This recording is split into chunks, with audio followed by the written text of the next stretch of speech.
You are what you decided in the past, therefore, what you are today.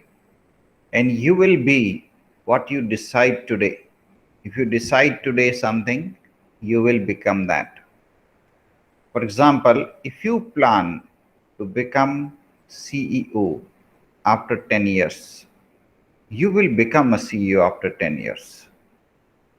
Planning, goal setting, and taking the right path.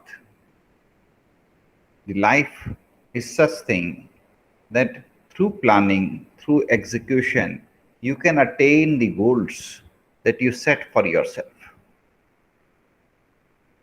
If you can take some lesson from the life of Narendra Modi, so you should take some lesson. He was an ordinary boy selling tea at a railway station in Gujarat. But he set a goal for life, the goal to serve the country. And to attain that goal, he tried to learn, tried to grow himself, tried to do networking, tried to establish linkage with influential people, tried to put in his best efforts possible. And slowly, he was able to get one opportunity after another, one opportunity after another. And in, 20 years back, he became the chief minister of Gujarat. And from there onwards, he kept working hard. And ultimately, in 2014, he became the prime minister of our country. So, setting up the right goals in your mind is very important. Set your clear goals in your mind. What do you want to become? The world will give you the opportunity. You have to set the right goals in your mind and start making efforts for them. When you set your goals, then speak to yourself.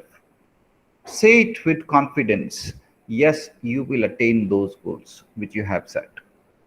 So you should develop a confidence in your own self that yes, you will attain the goals.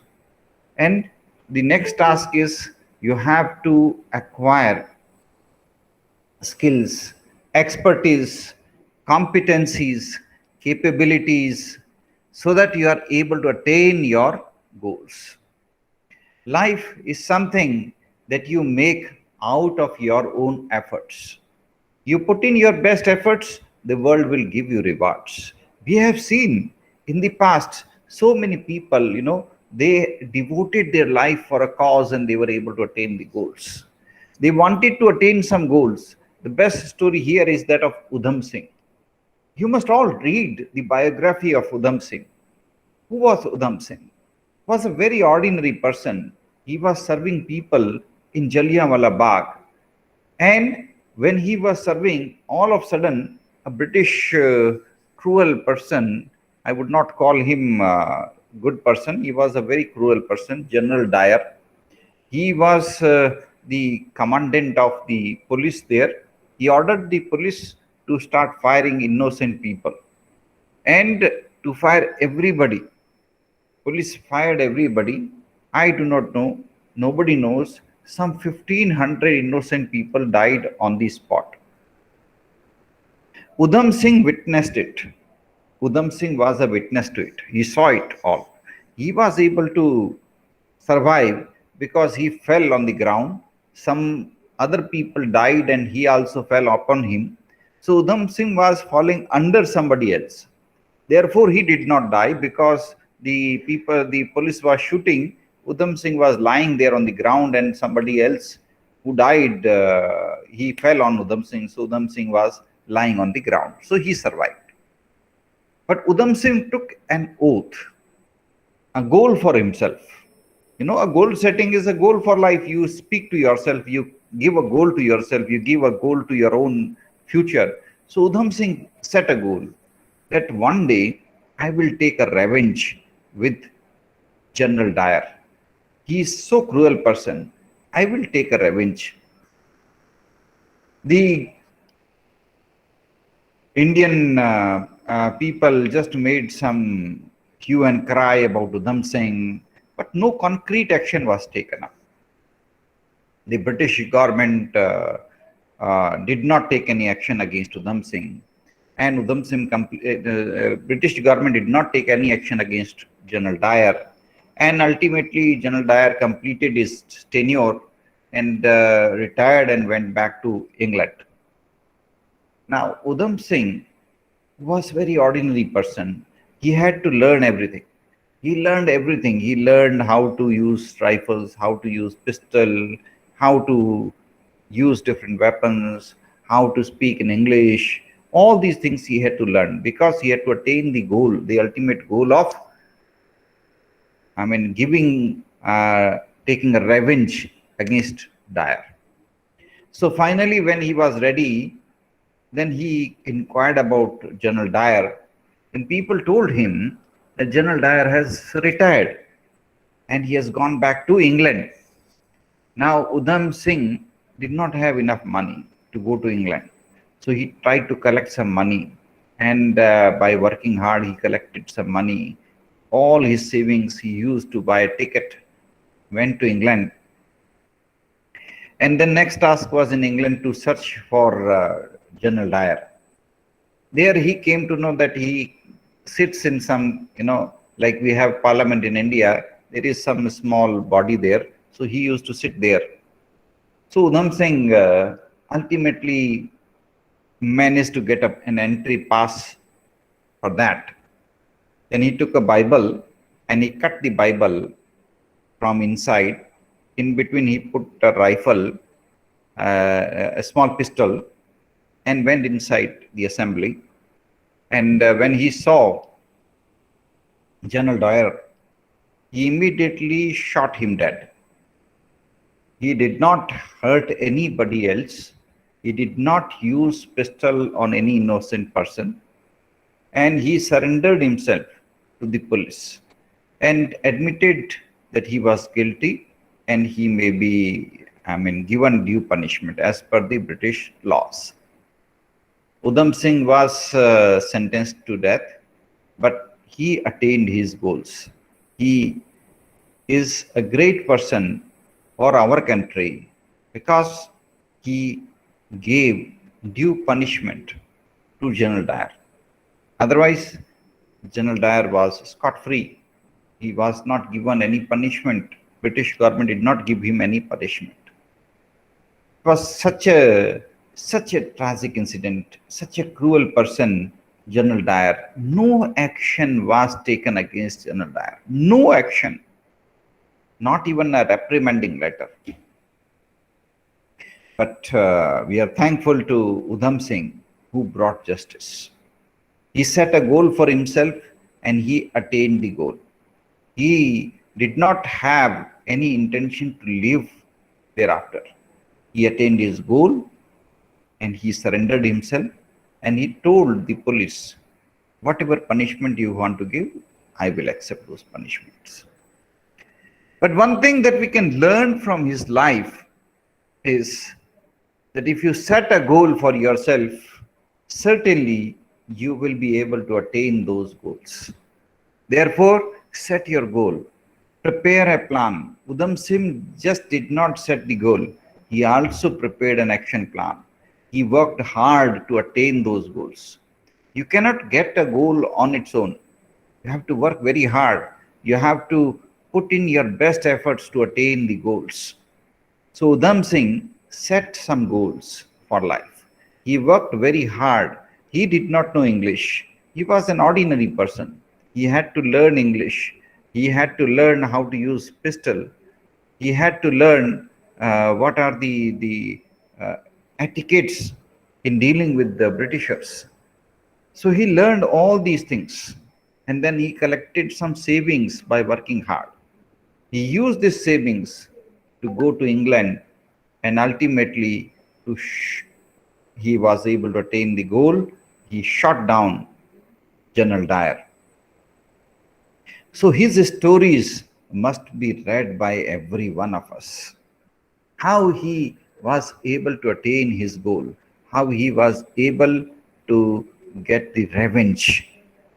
Jallianwala Bagh massacre must be read by every one of us so that we can know how cruel the Britishers were, how cruel they were. We must know about it. If you do not know about these, then probably you will always keep a good image about the Britishers. You will not realize that those people are so cruel. Jallianwala Bagh is just one incident. There were many, many such incidents. And how mercilessly they killed Indians is something which you must become aware of it. The kind of sacrifices that were made by people from our country is horrific, but you must know about it. This is the true history. You must know about it. Don't bother about the history that you read. This history that you read in the textbooks may not have the story on Udham Singh. But if you do not read the story of Udham Singh, then I would say your study of history is incomplete. You have not read the history thoroughly. You are not aware of our history. And if you are relying on a history book written by some British author, then probably you are reading incomplete history, because probably you are not able to read the story of Udham Singh. You are not able to read how Udham Singh took revenge. And if you do not know all these things, your knowledge is incomplete. So gain thorough knowledge. So we were talking about the goal setting of life. It is our duty to set our goals, prepare an action plan, work hard, and attain the goals of life. We have to transform ourselves, right? We cannot attain the goals that we set unless we transform ourselves, unless we change ourselves. Because I want to, let's say I have kept a goal that I want to become a CEO after 10 years. But the qualities that CEO should have are different. I do not have those qualities. I am not very good at administration. I'm not very good at meticulous planning. I'm not very good in commanding. I'm not very good in managing my emotions. I often get angry. I am not able to control my emotions. I have so many limitations. Now it is my task to transform myself. Slowly, I have to shed my weaknesses. I have a lot of weaknesses of myself. I have to shed these weaknesses and I have to transform myself. I have to learn new skills. I have to learn new skills. I have to develop leadership competence, to develop the capabilities to handle different teams. I have to develop my coordinating skills. I have to develop my skills and competencies in handling people. So all these things, all these skills I have to acquire slowly. So once I am able to acquire these skills, I will be in the race to become a CEO. I have to prove my competence. I have to prove my capabilities. And sooner or later, I have to bring the goal that I set for myself. The big advantage about the corporate sector is you are rewarded for your competency. If you have competency, you are rewarded. If you do not have competency, then you are not. Very simple. Entry into the government sector is on paper based on merit, but in reality, if there are 10 vacancies, 5 of them are gone because of reservation. How many are left? 5. Again, somebody is influencing, somebody is calling somebody's ministers. You know all these things. So finally, you are left without any job. But the advantage of the private sector is if you decide, prepare, and prove, nobody can stop you. You will be welcome. If you have skills, if you have competency, if you have proven track record, you show it to the interviewer. Interviewer will definitely recommend your name. and definitely you will be selected, and then you will be able to go ahead and attain your goals.